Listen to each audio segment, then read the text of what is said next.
ANC itu apa yang Anda ketahui tentang ANC? Baik, terima kasih. Untuk ANC sendiri, ANC merupakan pemeriksaan kehamilan yang diberikan kepada ibu hamil dan merupakan suatu program terpadu di mana ibu hamil wajib melakukan kunjungan minimal 6 kali selama hamil. Dan paling penting dalam kunjungan ANC pada trimester pertama, ibu wajib melakukan kunjungan agar bisa dideteksi faktor-faktor risiko dan juga sekaligus pemeriksaan HB untuk mengetahui apakah ibu mengalami anemia atau tidak, dan bisa sekaligus juga ada pemeriksaan lila, juga bisa menentukan status gizi pada ibu. Dan juga pada trimester ketiga juga wajib dilakukan untuk mengetahui kondisi janin sebelum persalinan pada trimester ketiga. Sehingga ANC merupakan suatu pelayanan terpadu yang harus kita berikan untuk mengurangi angka kematian ibu dan anak. Terima kasih. Nah, dalam pemeriksaan ANC itu memerlukan pemeriksaan 10T. Coba menjelaskan tentang pemeriksaan 10T. Baik. Untuk pemeriksaan 10T yaitu tanda bahaya umum pada kehamilan. Jadi yang paling pertama setelah ibu masuk di ruangan, yang paling pertama kita lakukan, kita timbang berat badannya, dan yang kedua kita ukur tekanan darahnya, dan yang berikut kita ukur tinggi fundus uterinnya. Yang keempat kita cek status imunisasinya, sudah berapa kali dia mendapatkan imunisasi TT. Dan yang berikut kita memberikan tablet FE 90 tablet. Jadi dia harus menghabiskan selama 90 hari.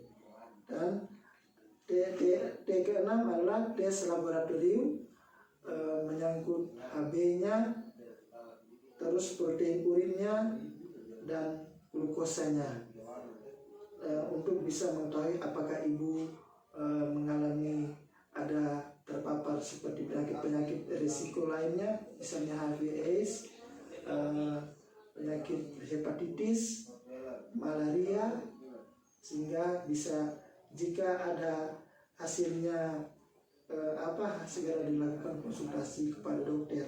Dan yang T ke-7 kita menilai status gizi dengan mengukur lila pada lengan ibu. Dan T ke-8 kita mencegah penularan ibu dan bayi.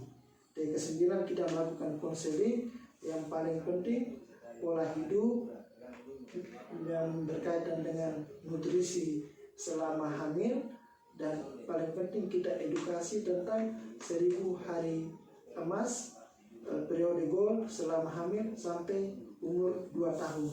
Sehingga dan paling penting dukungan dari dalam keluarga, baik dari suami kepada peran suami, di mana kita menyarankan agar tabungan ibu hamil selalu dilakukan untuk bisa membantu saat melahirkan. Jika ada biaya-biaya yang dibutuhkan segera, kita sudah ada tabungan sehingga membantu para ibu hamil. Dan ada program-program banyak yang kita edukasikan, misalnya senam selama kehamilan, terus pemberian makan PMT bagi ibu hamil. Itu juga salah satu program pemerintah yang wajib kita berikan kepada ibu hamil. Dan yang ke-10 tata laksana rujukan selama kehamilan tergantung dengan kondisi atau masalah kesehatan yang didapatkan melalui pemeriksaan sebelumnya, untuk dilakukan pemeriksaan ke fasilitas kesehatan tahap yang berikutnya. Terima kasih. Dan pemeriksaan ANC itu juga akan menentukan tinggi fundus uteri. Nah, bagaimana cara menentukan umur tinggi fundus uteri berdasarkan umur kandungan?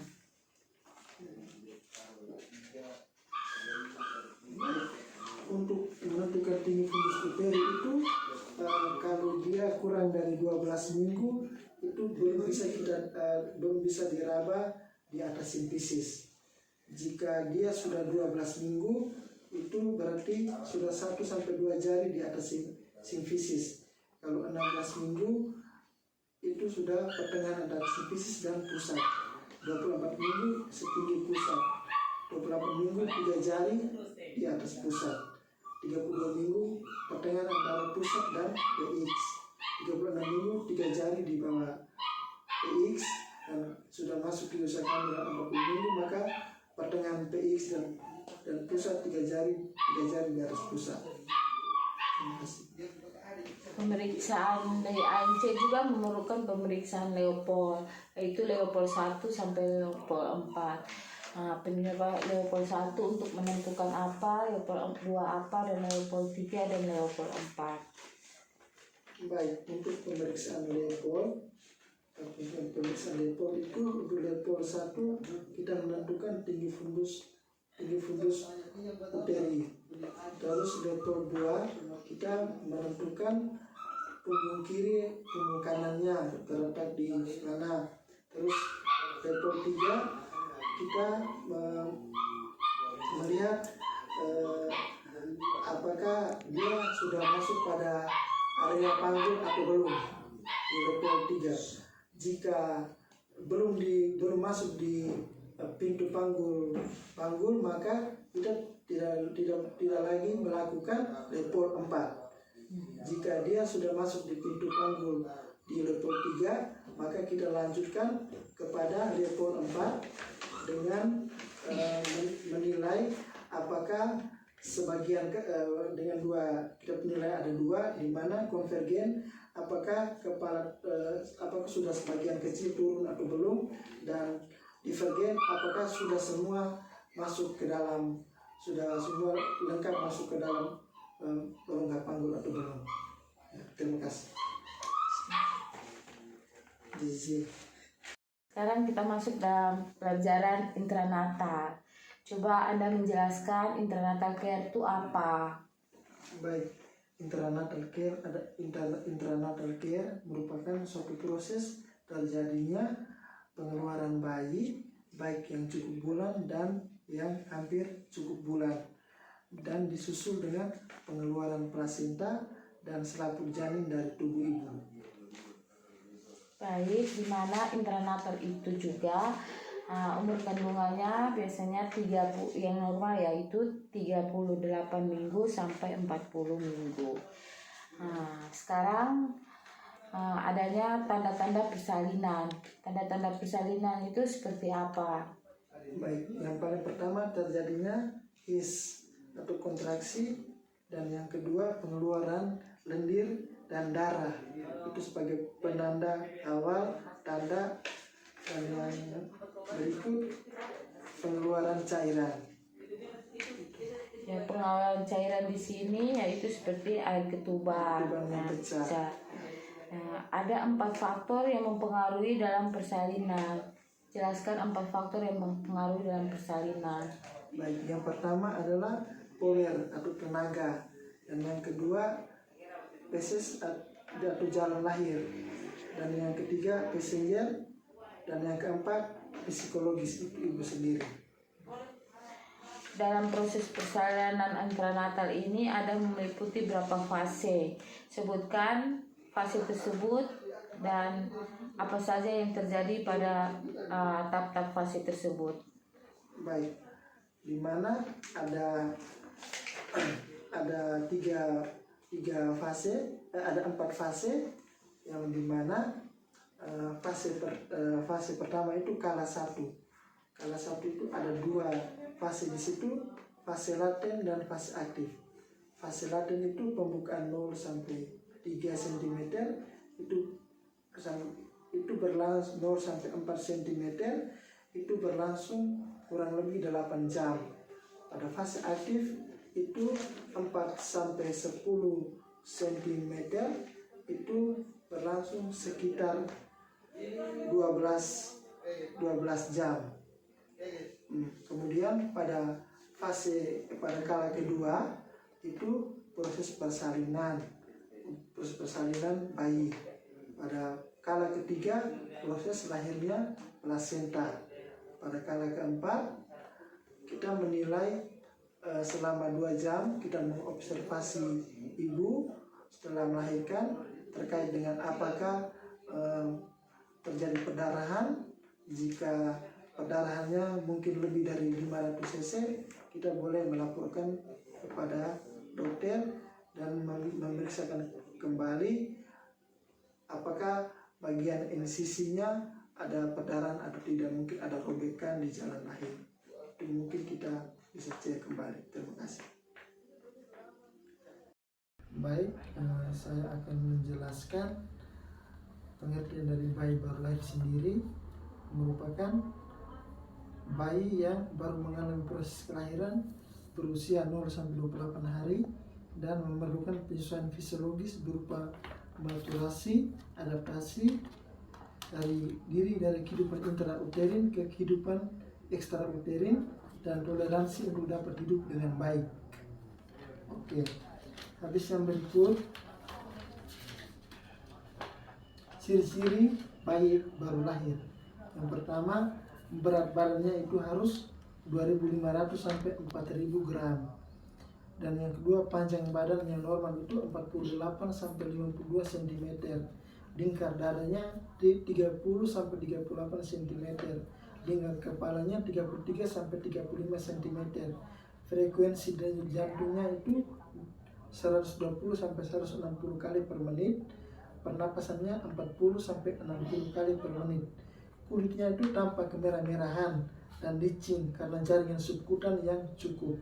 Dan rambut landugo tidak terlihat dan rambut kepala biasanya telah sempurna. Kukunya agak panjang dan lemas. Genitalianya pada perempuan itu labia mayora sudah menutupi labia minora. Dan pada laki-laki testis sudah turun dan skrotumnya juga sudah ada. Dan bayi baru lahir langsung menangis kuat. Dan yang paling penting kita juga menilai refleks Satsky atau isap dan menelannya sudah terbentuk dengan baik atau belum. Dan refleks Moro di mana gerakan memeluk bila dikagetkan apakah sudah berjalan sesuai tidak. Dan refleks grasping atau menggenggam apakah sudah baik menggenggam tangannya atau belum. Dan refleks rooting atau mencari puting susu dengan rangsangan taktil pada pipi dan daerah mulut itu juga merupakan salah satu penilaian yang paling penting juga untuk membantu dalam proses inisiasi menyusui dini bagi bayi baru lahir. Dan eliminasi baik juga ditandai dengan keluarnya mekonium dalam 24 jam pertama dan berwarna hitam kecoklatan.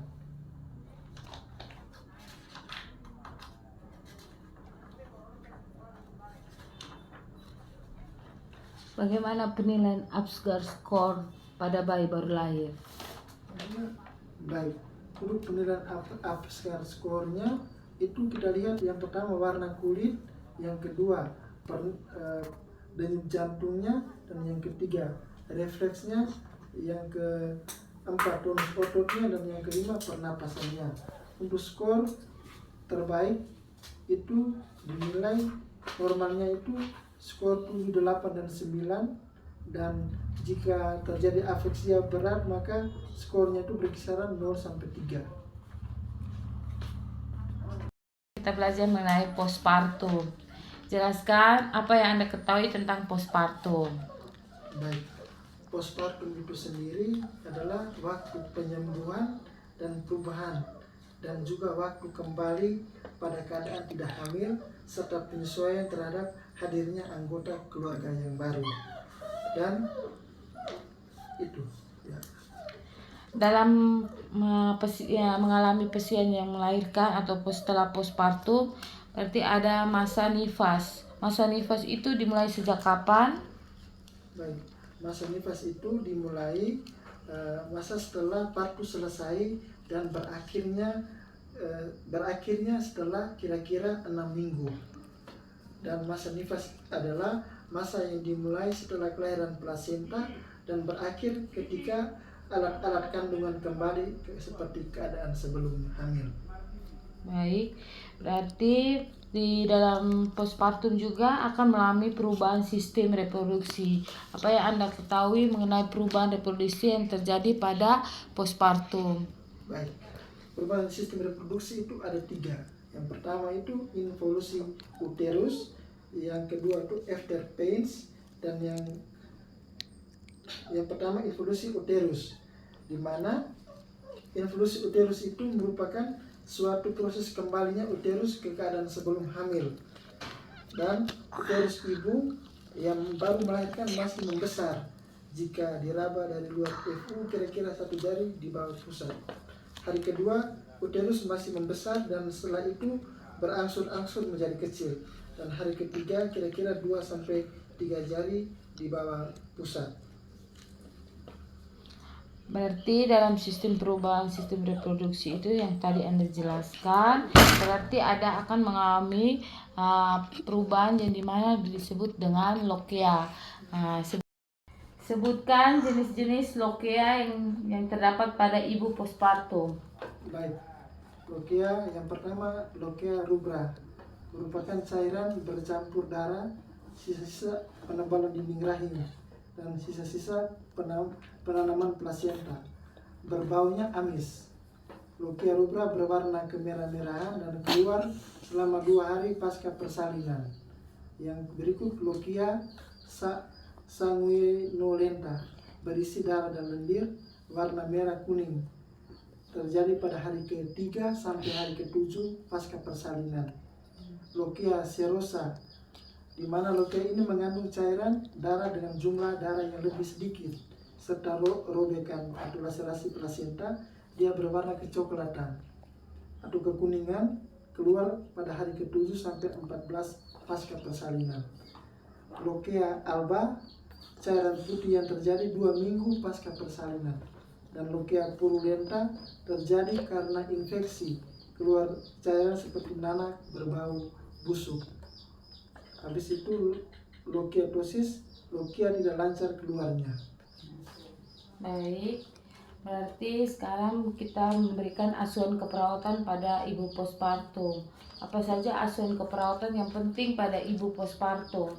Baik, ada 3 periode yang paling penting. Yang pertama, immediate postpartumnya itu masa 24 jam postpartum. Dan yang kedua, early postpartum, itu masa pada minggu pertama postpartum. Dan yang ketiga, late postpartum, itu masa pada minggu kedua sampai dengan minggu ke-6 postpartum. Baik, berarti dalam ibu postpartum juga akan mengalami 3 fase penyesuaian. Jelaskan 3 fase penyesuaian pada ibu-ibu yang setelah melahirkan atau ibu-ibu postpartum.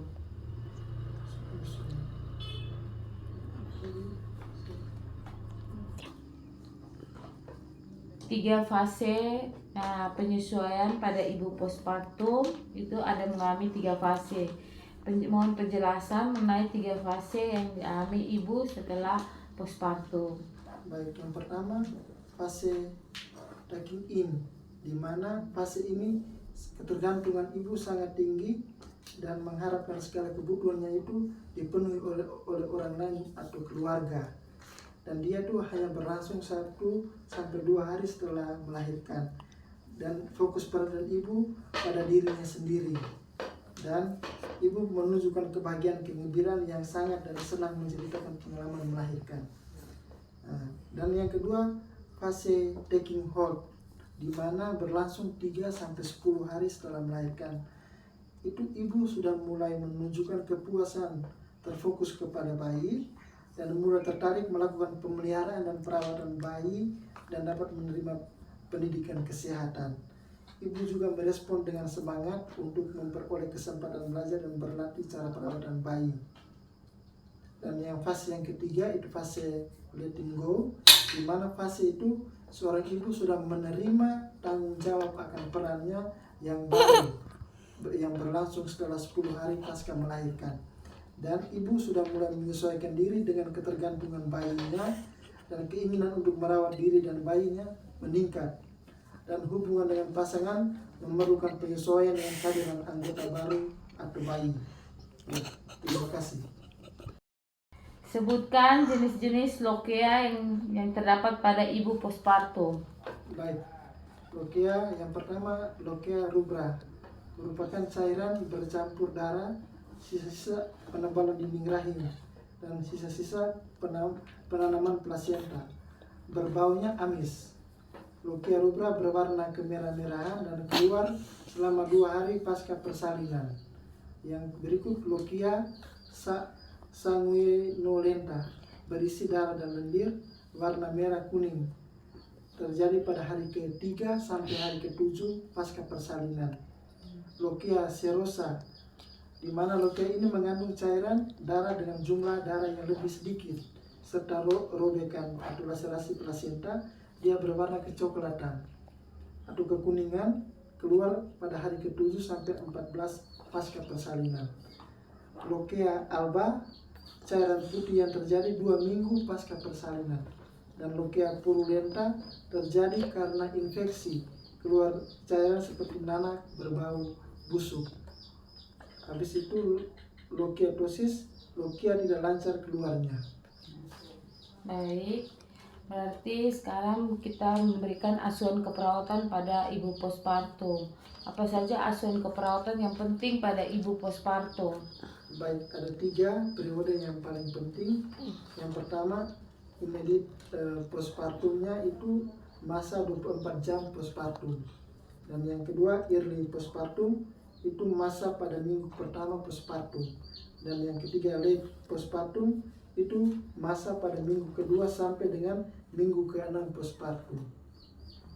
Baik, berarti dalam ibu postpartum juga akan mengalami 3 fase penyesuaian. Jelaskan 3 fase penyesuaian pada ibu-ibu yang setelah melahirkan atau ibu-ibu postpartum.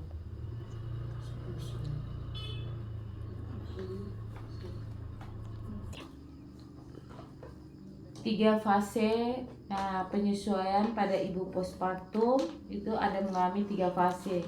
Mohon penjelasan mengenai 3 fase yang dialami ibu setelah postpartum. Baik, yang pertama fase taking in, di mana fase ini ketergantungan ibu sangat tinggi dan mengharapkan segala kebutuhannya itu dipenuhi oleh orang lain atau keluarga. Dan dia tuh hanya berlangsung 1 sampai 2 hari setelah melahirkan, dan fokus perhatian ibu pada dirinya sendiri, dan ibu menunjukkan kebahagiaan kegembiraan yang sangat dan senang menceritakan pengalaman melahirkan. Dan yang kedua, fase taking hold, di mana berlangsung 3 sampai 10 hari setelah melahirkan. Itu ibu sudah mulai menunjukkan kepuasan, terfokus kepada bayi, dan mulai tertarik melakukan pemeliharaan dan perawatan bayi dan dapat menerima pendidikan kesehatan. Ibu juga merespon dengan semangat untuk memperoleh kesempatan belajar dan berlatih cara perawatan bayi. Dan yang fase yang ketiga itu fase letting go, di mana fase itu seorang ibu sudah menerima tanggung jawab akan perannya yang baru yang berlangsung setelah 10 hari pasca melahirkan. Dan ibu sudah mulai menyesuaikan diri dengan ketergantungan bayinya dan keinginan untuk merawat diri dan bayinya meningkat, dan hubungan dengan pasangan memerlukan penyesuaian dengan kehadiran anggota baru atau bayi. Terima kasih. Baik, terima kasih. Saya akan menjelaskan tentang berhubungan dengan ginekologi di dalam perawatan maternitas pada pasien saya mengenai menometorrhagia. Baik, di dalam menometorrhagia itu merupakan kombinasi dari 2 gangguan siklus haid, yakni menorrhagia dan metrorrhagia. Menorrhagia itu perdarahan uterus dalam jumlah yang berlebihan atau dalam jangka waktu yang lama, sedangkan metrorrhagia perdarahan uterus yang terjadi di luar siklus haid normal. sebelumnya kita juga harus mengetahui bagaimana siklus haid yang normal. Siklus haid rata-rata terjadi setiap 28 hari dengan periode siklus normal yaitu 21 sampai 35 hari. Sementara itu periode rata-rata lamanya haid sekitar 5 hari dan periode normalnya 2 sampai 7 hari. Pada kondisi normal wanita akan kehilangan darah kurang dari 80 mili secara keseluruhan selama periode tersebut. Kenali dulu gejala menometorragia. Yang pertama, perdarahan banyak hingga mengganggu aktivitas. Dan yang kedua, perdarahan itu bisa lebih dari 7 hari. Dan perdarahannya di luar siklus normal. Kemudian darah yang keluar sangat menggumpal dan juga disertai sakit punggung dan sakit perut. Kita harus juga mengenali penyebabnya. Yang pertama karena ketidakseimbangan hormon dan gangguan pertumbuhan pada jaringan uterus, gangguan di ovarium, kelainan pembekuan darah, efek samping pemakaian alat kontrasepsi, dan keganasan lain. Penanganan yang pertama kita medikamentosa, di mana terapi hormonal, non-steroid anti-inflamasi drugs, asam tranexamat, agonis GnRH, dan terapi bedah bisa juga dilatasi dan kuretasi, ablasi endometrium, neomektomi, dan histerektomi. Saya kira seperti itu gambaran mengenai penanganan pada menometorragia. Terima kasih.